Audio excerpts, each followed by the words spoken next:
क्या हाल है दोस्तों। आज हम क्लास 10th का बहुत ही अच्छा क्वेश्चन लेके आए हैं जो कि बोर्ड एग्जाम में कई बार पूछा गया है और बार बार आया है। इसको आप ध्यान से समझिएगा, ठीक है दोस्तों। ये क्वेश्चन अगर आपने इग्नोर कर दिया तो समझ लीजिए आपके 6 नंबर कट गए यहाँ से, ठीक है दोस्तों। तो केयरफुली इसको समझिएगा कैसे करते हैं, वीडियो पे बने रहिएगा। आप मुझे जानते हैं, मेरा नाम है साकेत और आप देख रहे हैं मेरे चैनल साकेत वाला मैथ। चलिए शुरू करते हैं। क्वेश्चन क्या है हमारे पास, ये दे रखा है 2 व्यक्तियों की आय का अनुपात हमारा इतना दे रखा है, यानी कि 2 व्यक्ति हैं जिनकी आय का अनुपात इतना है 9:7 है और उनके खर्च का अनुपात भी दे रखा है 4:3।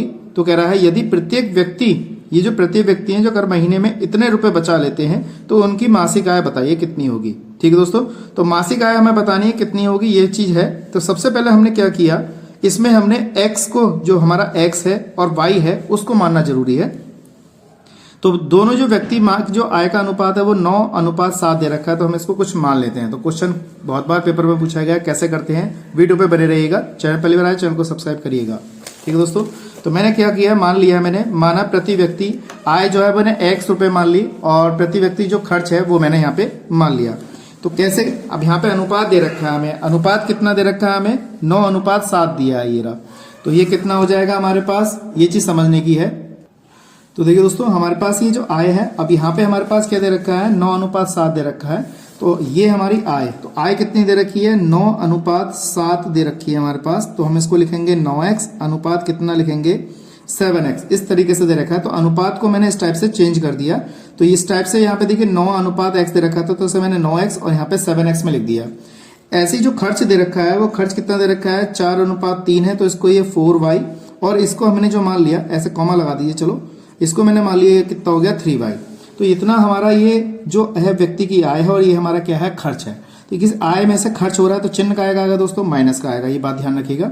अगर हम आय में से ये चीज कम कर दें, यानी कि आय में से इतना खर्च कर रहे हैं तभी तो वो 2000 रुपये बचा पा रहा है। तो यहाँ पे देखिए हमारे पास क्या कह रहा है, मासिक आय को 9x, यानी कि हमारे पास 9 इस टाइप से दे रखा है, उनके खर्चों का अनुपात दे रखा है। तो प्रति व्यक्ति में 2000 रुपये बचा लेता है। कितने रुपए बचा रहे हैं यहाँ पे दोस्तों, 2000 रुपये बचा रहा है। तो पहली जो समीकरण बनेगी हमारे पास वो बचेगी कितनी, 9x, ठीक है। और कितना रुपए खर्च कर रहे हैं इसमें से, ये आ जाएगा 4y, और कितने रुपए बचा रहा है वो 2000 रुपये बचा रहा है, ठीक है। इसी क्रम में अगर हम इसकी बात करें तो यहाँ पर कितने रुपए हमें यहाँ पे, मतलब इसका जो आय है वो कितनी है, 7x है, तो हमने 7x लिखा। और यहाँ पे खर्च कितना कर रहा है, 3, यानी कि 3y, और कितने रुपए बचा रहा है वो 2000 रुपये बचा रहा है। यानी कि हर व्यक्ति की प्रत्येक जो है, जैसे ये व्यक्ति है, इसकी आय और इसका इतना खर्च, तो 2000 रुपये बचा रहा है, इसकी आय इतना खर्च और 2000 रुपये बचा रहा है। तो हमारे पास ये समीकरण 1 हो गई और ये समीकरण 2 हो गई हमारी दोस्तों, ठीक है। अब समीकरण 1 को और 2 को हल करते हैं। तो हम क्या करेंगे, विलोपन विधि से हल करना है। सवाल में अगर लिख के आएगा तो प्रतिस्थापन विधि से कहेगा या फिर विलोपन विधि से कहेगा, तो आपको उस विधि से करना है। अगर नहीं भी कह रहा है तो आप विलोपन विधि से हल करें तो आपका आंसर एकदम सटीक आएगा और जल्दी हो जाएगा, ठीक है दोस्तों, उसमें गलती नहीं करेंगे। तो हमने क्या किया, इन पद को बराबर कर लीजिए। विलोपन विधि में आप जानते हैं कि पद हम बराबर कैसे करेंगे। तो हमने क्या करना, y काटना है, तो इसमें मैंने 3 से गुणा कर, इसमें हमने 3 से मल्टीप्लाई कर दिया और इसमें मैंने 4 से मल्टीप्लाई कर दिया। तो क्योंकि 4 तिया 12 और 4 तिया 12 हो जाएगा। इसकी गुणा मैंने इससे करी तो 9 तिया कितना हो गया दोस्तों, 27x हो गया। 4 तिया कितना हो गया दोस्तों, 12 हो गया। और 3 दूनी कितना हो गया दोस्तों, 6000 हो जाएगा ये, ठीक।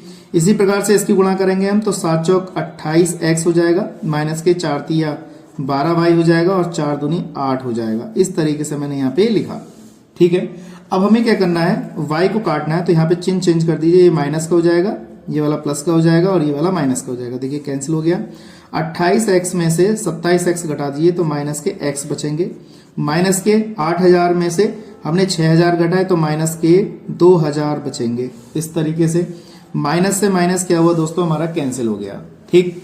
अब हमारे पास x की जो वैल्यू आ गई दोस्तों, कितनी आ गई, 2000 रुपये आ गई। तो मैंने किया, यहाँ पर आपको पता चल गया कि एक व्यक्ति की जो आय है वो कितनी है, 2000 रुपये यहाँ पे वो उसकी इतना वो कर रहा है, ठीक है।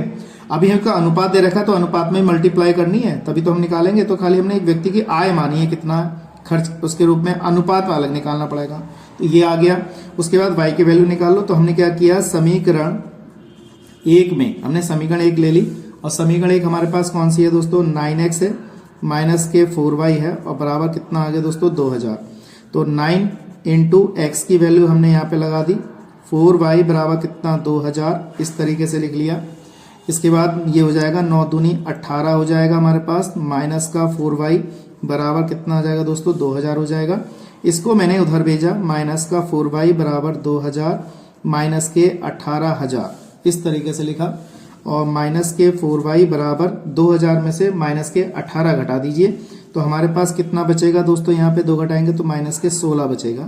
तो माइनस से माइनस कैंसिल, तो y बराबर कितना आ गया दोस्तों 16000 बटे में 4, तो 4 एकम 4, 4 चौक 16। तो इस तरीके से हमारा ये आंसर आया 4, यानी कि 4000 रुपये हमारा ये जो है खर्च कर रहे हैं, इस तरीके से इतना आया। अब वो कह रहा है इसका सबका वो रुपए बताओ कितने कितने रुपए बैठ रहे हैं इसके, तो क्योंकि अनुपात दे रखा है हमें तो हम अनुपात निकालेंगे। और इस पे सवाल में कह रहा है उनकी मासिक आय बताइए, तो मासिक आय कितनी हो जाएगी दोस्तों, ठीक है। तो मासिक आय के लिए हम क्या करेंगे, हमारे पास x का मान 2000 रुपये आ गया है और y का मान हमारे पास कितना है दोस्तों 4000 आया है। तो यहाँ पे लगाते हैं प्रति व्यक्ति के लिए कैसे कैसे करते हैं जरा देखिएगा। तो कितना हो जाएगा हमारे पास, हमने क्या किया, हमारे पास जो चीज दे रखी थी यहाँ पर 9x माना था और यहाँ पे कितना माना था 7x माना था, दोनों के अलग अलग निकालते हैं। तो यहाँ पे 9 इंटू x की वैल्यू हमारे पास कितनी आई दोस्तों 2000, तो यहाँ पे गया 18000 रुपये, इतना रुपये वो कमा रहे हैं, ठीक है रेशो में। उसके बाद 7 है, 7 इंटू 2 यहाँ पे 2000, तो 7 दूनी 14, तो 14000 रुपये ये आ गई। मतलब एक व्यक्ति की आय इतनी है, दूसरे व्यक्ति की आय इतनी है। अब वो कह रहा है अगर खर्च भी पूछ लेता तो खर्च के लिए भी हम निकाल लेते हैं, तब भी कोई दिक्कत नहीं है, हम यहाँ पे भी इसको हल करके यहाँ पे लिख सकते हैं, ठीक है दोस्तों।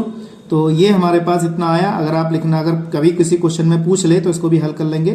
तो 4y हो गया और यहाँ पे कितना है 3y है, तो 4y यानी कि 4 इंटू वाई का मान कितना है दोस्तों 4000 है, तो 4 चौक 16 यानी कि 16000 हो गया। और यहाँ पे 3 इंटू वाई की वैल्यू कितनी 4000, तो यहाँ पे 4 तिया 12, इस तरीके से निकाला। भाग करके देखोगे तो अनुपात वही आएगा। तो यही हमारा क्या है इसका, ये तो हमारी मासिक आय हो गई और ये हमारा मासिक खर्च हो गया, कितना कितना खर्च कर रहे हैं, ठीक है दोस्तों। मैं समझता हूँ ये चीज आपको अच्छी तरह समझ में आ गई होगी और ये क्वेश्चन बहुत अच्छा है, बोर्ड एग्जाम में कई बार पूछा गया है, ठीक है दोस्तों। तो आज के लिए इतना ही, नेक्स्ट वीडियो में मिलेंगे ऐसे इंटरेस्टिंग क्वेश्चनों के साथ। जय हिंद, वंदे मातरम।